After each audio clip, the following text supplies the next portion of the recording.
Hey, it's Christina from Proven Winners Colorchoice Shrubs, and I'm out on this windy day to see what spring is up to in our trial and display gardens. You might notice there is a total lack of snow here. So it's around this time of the year that a lot of gardeners want to get out into the garden and do something. And the first thing that comes to mind is cleaning up debris. But if you can wait until the temperatures have evened out a little bit, so like 50 degrees during the day for about 7 days in a row, 10 degrees Celsius, that gives the chance for bugs to wake up and get out of that debris and into the garden, which just helps everybody.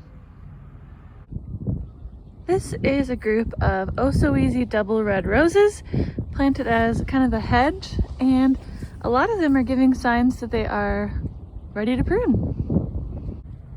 So here in Michigan, it's still going to be quite chilly for a bit longer, so I'll probably wait until maybe next month or so to prune my own roses. But this is what you're looking for: nice, healthy, growing buds. This big leaf hydrangea is showing why it's fun to wait to deadhead sometimes, because these spent flowers are still giving a lot of interest to the landscape. I love the contrast they provide against that evergreen background. Let's talk about tree staking. A lot of folks wonder when they buy a new tree if they need to stake it.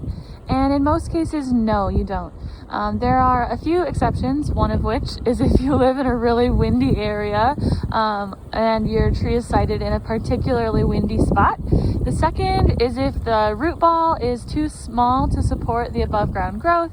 And the third is if the trunk is kind of crooked and needs some help with support for the first couple of years while it gets established.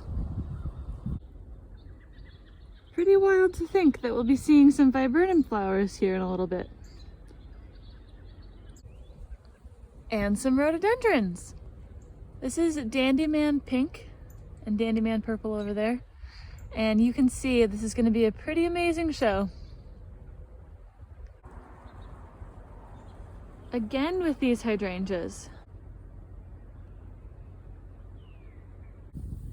I am so charmed by the dark foliage and tiny cute little buds on this planting of black hat rhododendron that I will be looking for some to plant in my own garden this spring. So cute! This pussy willow is just breaking bud.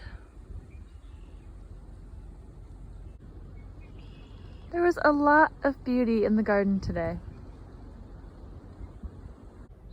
It is so exciting to see spring happening in the garden. If you have any particular joys happening in your own garden, let me know in the comments below, and I'll see you again next week.